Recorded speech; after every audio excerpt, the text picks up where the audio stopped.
Hi, everyone. Welcome to the Empowered Living Show. I'm really excited to have my guest, Kaayla Vedder, who I also had on my radio show. So we've gotten a chance to talk before, and she's amazing. And I know you're going to really love the topic that we're going to talk about tonight. I think everybody can benefit from this information. So this show is about empowering women, and I bring guests on that talk about their story of empowerment and then how they use their gifts to share with the world to help them become empowered. So let me tell you a little bit about my guest tonight, Kaayla. Kaayla is a healer and a freedom leader. She is committed to ending suffering, anxiety, stress, illness, injuries, and more. And she serves people by connecting with their higher self to see and dissolve their challenges. And this releases energetic entanglements, entities, and limiting beliefs to achieve true freedom. I want to welcome you, Kaayla. Thank you so much for being here. Thank you so much, Lisa. It's awesome. Loving it. Zoom, zoom. Here we are.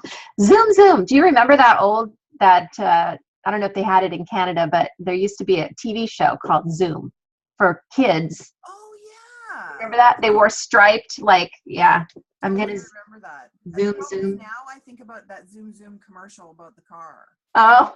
I don't know, but yeah, I know. I need to get over the past. But anyway, so tell us a little bit about yourself and your story, and then we could talk a little bit about your new book that's coming out. Okay, well, a little bit about me. Well, I've lived and continue to live a very colorful life. When I first came into this physical body for this particular journey, I came in with certain muscles flexed and ready to go that I assumed everybody else had flexed and ready to go. And I learned very quickly that was not necessarily the case. And so, when my earliest memory, really, I think I was about 3 years old. And I remember saying to my mom and dad, there's people in my room, and they had guests over. They were like the young happy family, party and whatever, and they came down into my room and they said, well, what do they look like? And I was pretty young, so I really didn't have much to pull from other than cartoons. So I said, well, this one kind of looks like Popeye, but not really. And then I started to explain. And so what ended up happening was they tucked me into bed, and I was basically forbidden to watch any cartoons after that, which was really sad. But I learned very quickly, like, okay, well, we just don't talk about these things because then I lose things. So I'm not going to talk about it. So, that was the beginning of me kind of shutting that part of me down, or really attempting to shut it down, but it didn't shut down.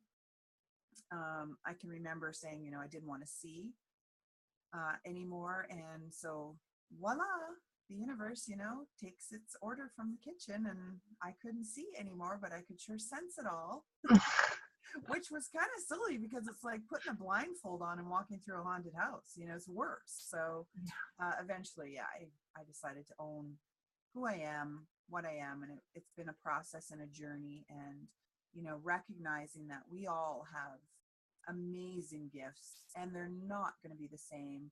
I can't teach anybody to be or do what I do because there's just me, but I can teach them to tap in and find what makes them amazing. What are the gifts that they have? What are their innate abilities? What makes them shine? And what do they have to share with the world? And so that's a little bit about me. I kind of went off there a little bit about everybody else, but Yeah, no, that's great. No, it's good to know what you do too. And I just have a question about that. Is it do you just work with people on their spiritual journey, or are you helping them awaken or remember who they are, or are you tell me about that. What am I doing, right? So I learned very quickly that I didn't have to have people physically in front of me, although it's fun when I do. I can have them in front of me and physically be right there and tune into them. But I'm a bit of a dimension hopper, so I don't really need somebody right in front of me. I'm able to tune into them energetically, and I get kind of shown like a hologram sort of. And sometimes, I'll be honest with you, I had to buy some anatomy books and some things like that because I am not a physician. And sometimes I was being shown things and I was like, well, I don't even know what that is. Where is that? Well, I don't know. It's over here and it's down by that and it's and so I get to see, and I get shown different things, and people like to store stress within their physical body. And we all know that stress is really a big key to illness and, being off balance and all those kinds of things. So I get guided to see where these energy blocks are and where some of the interference is. And sometimes I get to see the entanglements that go down many lifetimes. If you think about when we're born into this world, everybody has different circumstances, but parents are either going, oh, I'm so excited, or, oh, I'm terrified. Maybe it's a young person, or maybe it's somebody who's putting it up for adoption, or maybe it's been a really traumatic situation, but they're choosing to give life. And I get to see that. And what happens is when you're born, you have all that energy connected to you. But not only do you have all that energy connected to you, now you've got all the energy of their parents, and then of their parents, and of their parents. And that's the easiest way I can explain it. Yeah. Is it goes back lifetimes, and we have things that are called cell memory. And so I get to see those things and bring them up to go. And sometimes we have really low frequency stuff that is attached to us because some of us are really bright lights, and most of us are when we come into this world. And we will attract sometimes some really low frequency things. People call them entities. There's all kinds of different names for them. It's not to freak anybody out. We all have entities. I mean, that's just the way it is, because even if you create a space for something, a belief or an understanding of how you think things work from your little pea-brain's perspective, which, by the way, there's so much more that we don't know. And it's like we can create an entity. It's like when we marry somebody, we create a new entity. They still have their own entity. You still have yours, but now you've created this other one that you both get to come in together. So, we can also create space within our physical bodies that hold energy that are maybe connected to things that are no longer in our life, or that are really slowing us or holding us back from what we're really meant to be here to do, and to be our best versions of ourselves. So I get to see that and assist people with moving that. Awesome. Yeah. And our physical bodies are our biggest guides, because for whatever reason, humanity chooses to listen when there's an ache or a pain or discomfort or something is off, but trust me, there are many signs prior to that. And I teach them tools to be able to notice and recognize these things so that they can start, doing things in a different way before they have to be reminded with a cosmic 2x4 or. Mm-hmm. I always say, listen to the body's whispers before it screams at you. Yeah. With pain, because if you're able to tune in and be aware, then you can pick up a lot of things before it actually turns into whatever it's going to turn into. Absolutely. But well, let's hear about your new book. Yes, the new book. Well, it's really juicy. I have to say. Sounds like it.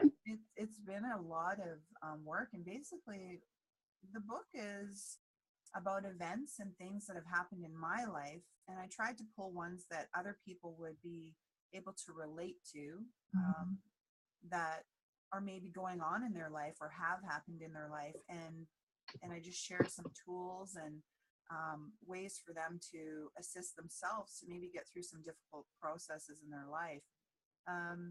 So it's a pretty juicy book. I have to say, I actually was surprised. I enjoyed reading my own book. And the name of it is Naked and Awake. Naked and Awake. Yes. And I love being out of control, breaking all the rules, and reclaiming your life. And it's really about looking after yourself and being the example and stepping into your power and who you are and why you're here. and finding your purpose. So it was quite an interesting journey. I'll be honest. There were parts of it that I was just so done with, I didn't even want to write about. And I had an amazing book coach and editor, Crossman Communications. They're fantastic. So if anybody out there has a book in them, this is the woman, and she'll pull it out of you. What is it called? It's called Crossman Communications. Okay. It's Susan Crossman. She's awesome, because there were points where I was like, yeah, no, I don't want to write about that. And then there's other points in the book where information was just coming through me, and I read it after and was like, wow, that was brilliant. Like, I wish it was totally me on this level, but it really was higher information coming through. So there's lots of activations and downloads of information. So, you know, I would highly recommend that people check it out. And as soon as it comes out, I'll definitely let you know, Lisa, and we can share that. Yeah, definitely. I definitely want to get that book. Now I love what you teach. And so let's talk a little bit about the first chapter in that book, caring versus carrying. Yeah, well, I'm not going to give away the whole chapter, but I'll share some bits with you. Yeah, you know, it's like, if you think about, it's like staying on your own yoga mat. Can you imagine doing yoga with somebody else on your mat with you? Like, seriously, how ridiculous would that be? Well, let's all do that pose. Well, I can't. There's not enough mat. Exactly. It's like Twister.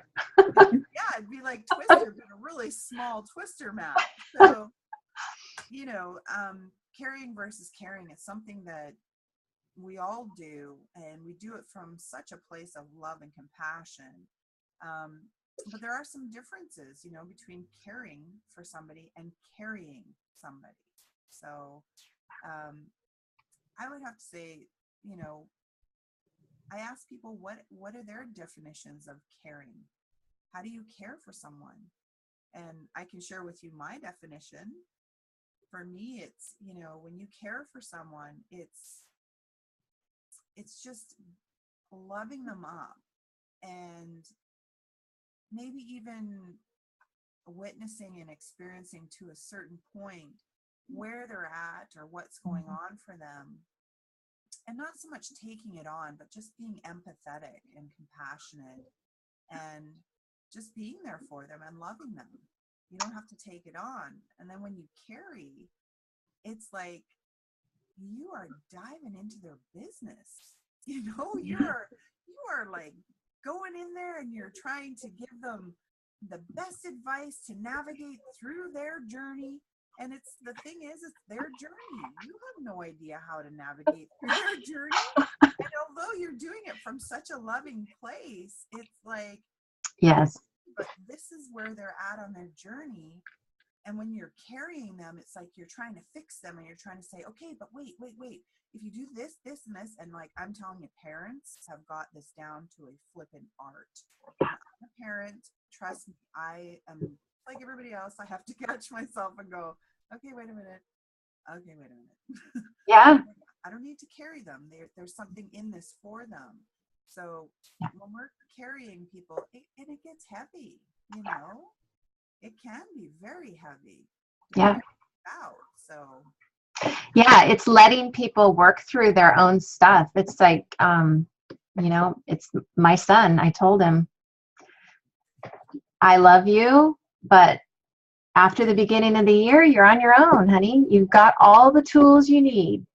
And, you know, and it would be a disservice to you if we kept you, you know, if we paid for everything for you. So. And it is, and you're keeping them away from some of the juiciest parts of their journey. Right. I mean, I have some pretty amazing memories of eating macaroni and cheese with wieners. I don't know about you, but and sleeping in my car, going from friend's house to friend's house in my bug, all my clothes in it. That's so funny. But that was good times, because you're figuring life out. Absolutely. Yeah. And you learn so much, and we all have our own journeys. And so, you know, I would say the greatest act of love that anybody, and people have heard me say this time and time again, is to absolutely love somebody up, have love and compassion for them, just love them up wherever they're at on their journey, regardless of what you think it should look like. Yeah.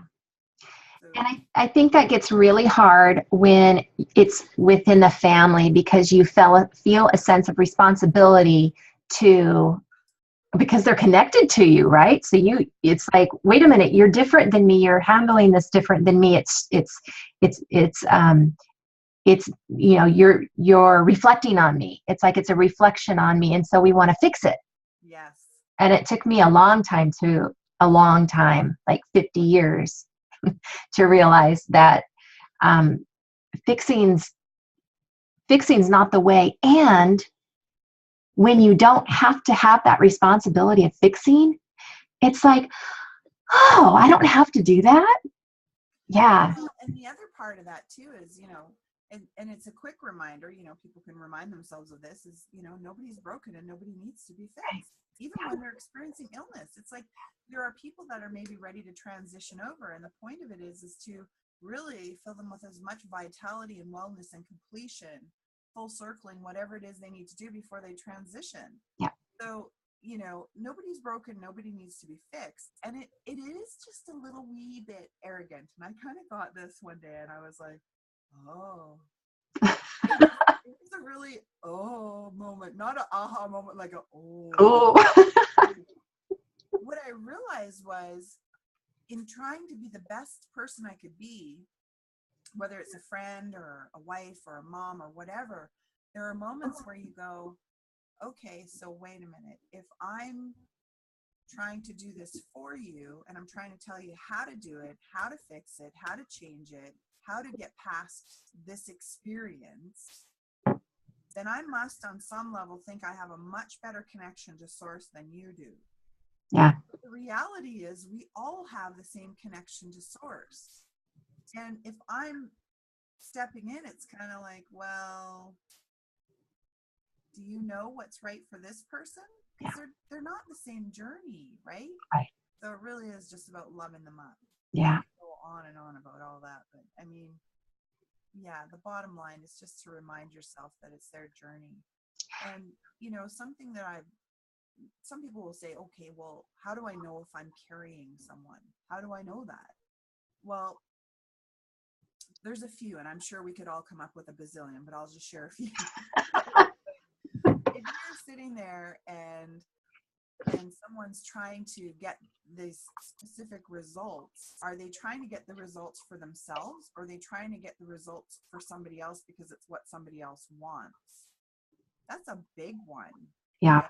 There's a lot of kids in the world that go through schooling and then they're told, this is what you're going to be, this is what you're going to study, this is how long it's going to take, this is how much money you're going to make.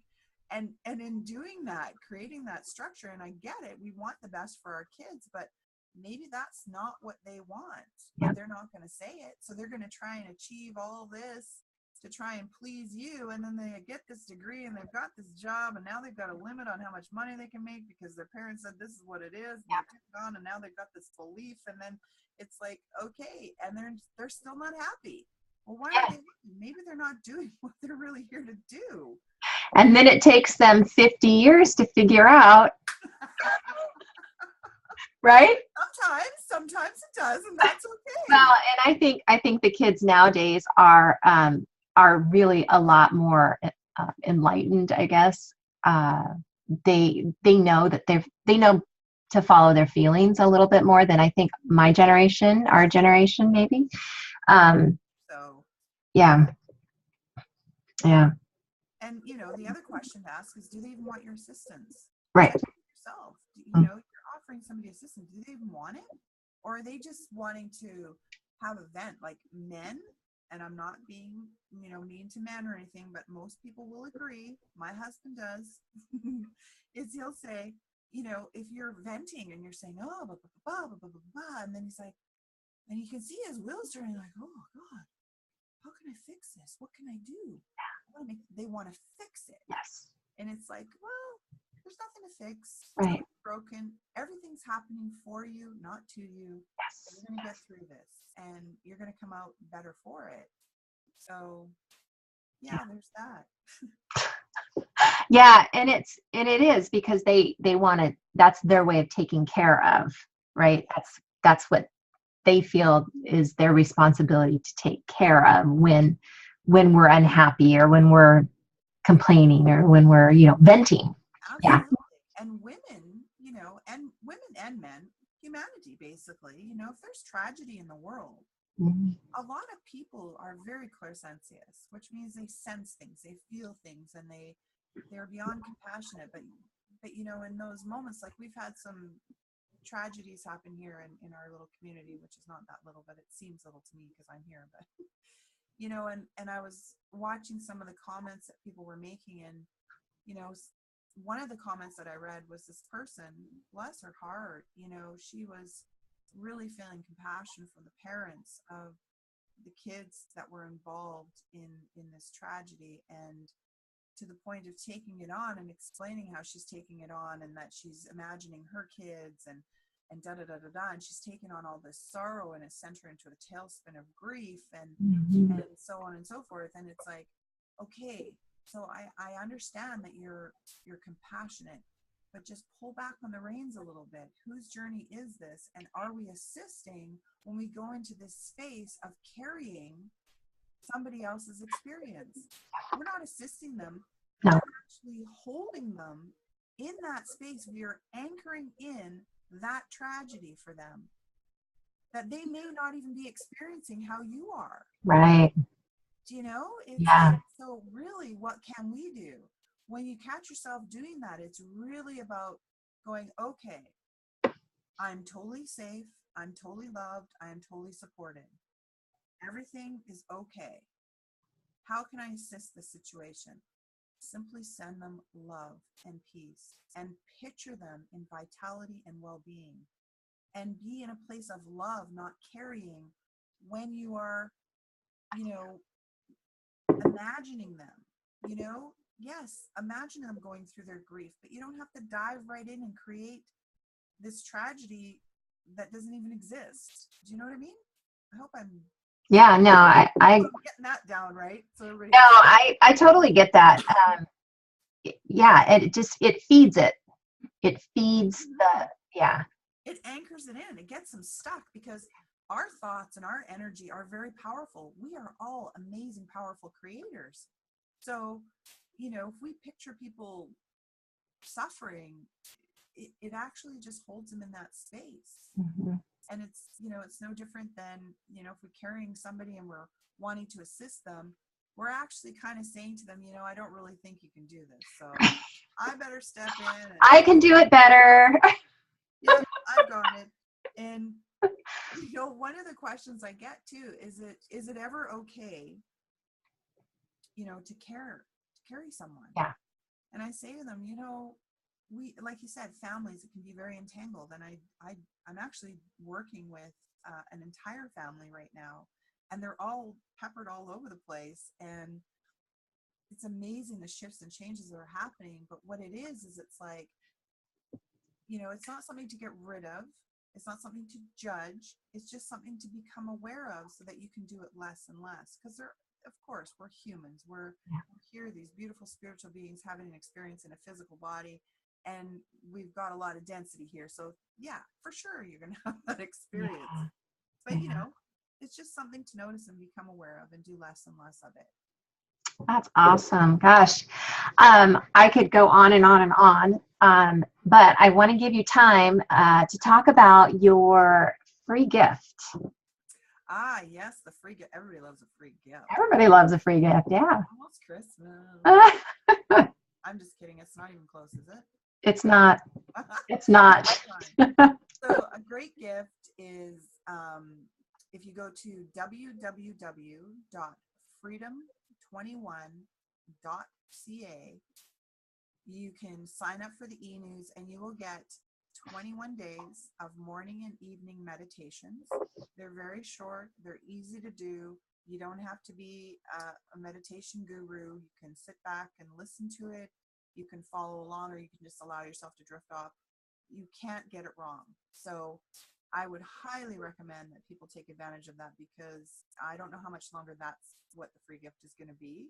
Great. It's pretty amazing. There's a lot of downloads and activations within those meditations, and the results from my beta test have been phenomenal. So Yeah. So what kind of things are could people expect to like? Is it an opening, allowing, a surrendering, or what do they get? Basically what happens is they're just allowing some space for more divine grace to come into their lives, for creator to come into their lives. And it creates that time of day, it creates a habit for them to take time out for themselves, because in this busy world we forget. And I'm telling you guys, it's when you're carrying people, it's exhausting. When you start caring for yourself, other people will start caring for themselves. It's like you're leading this. That's why you're here. That's why you're listening to this. You are a leader in this awakening, and that's part of it. And so it's really looking after and nurturing yourself. It can do things like prevent illness. It can clear up different symptoms that may be arising for you. It really is about releasing. And yeah, so Awesome. Perfect. Awesome. www.freedom21.ca. Right. And for everybody listening, you can go to the Facebook group, Empowered Living Facebook group, and in the file section, it will be listed with Kayla's replay. So you can just click on the link there. Maggie, did you have any questions? I can't hear you. I can't hear you either. You're still muted. There we go. Can you hear me? Yeah. I had to turn it up so that I could hear. Okay. Just speak a little softer. Little softer? Yeah.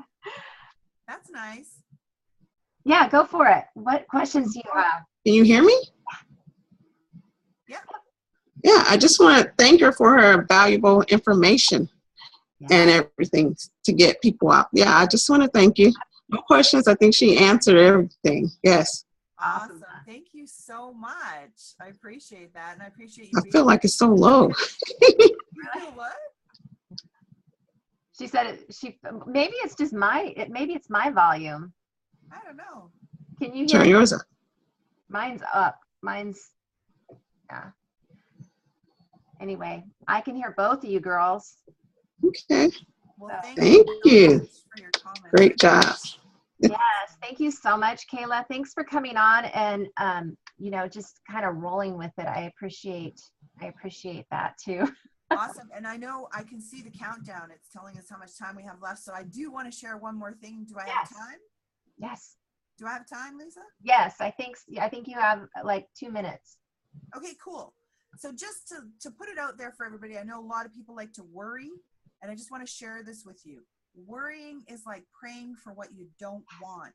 Okay, so when you're in this place of worrying about somebody who's experiencing this, or you're anchoring that emotion in, just notice it and be aware of it. And it's like, be open to having a new experience, something even better, and letting go of the worry, because it's like you're pulling, we are like radio waves. We're putting it out there. And if we're worrying, we're attracting things to us to worry about, and we can actually create things. So just, stop the worrying and, find something to be really positive about, even if it's looking at a blade of grass and seeing how amazing that blade of grass is, whatever it is. So stop praying for what you don't want. I love that. No, that is so good. It's like you can choose in the moment that you're in right now, you can choose to shift your energy into joy. Absolutely. Just a real quick shift. Or you could stay stuck and spiral down, and you could go, wait a minute, I get to choose. I get to choose in this moment what I want to feel like. Exactly. And that's where people will say, oh, so-and-so is making me feel blah, blah, blah. No, they're not. Yeah. You're allowing yourself to feel that way, and it doesn't matter what they're doing. So, exactly. We could talk for hours. I know. I I know. Thank you so much for being here. And thank you everybody for listening. This has been great.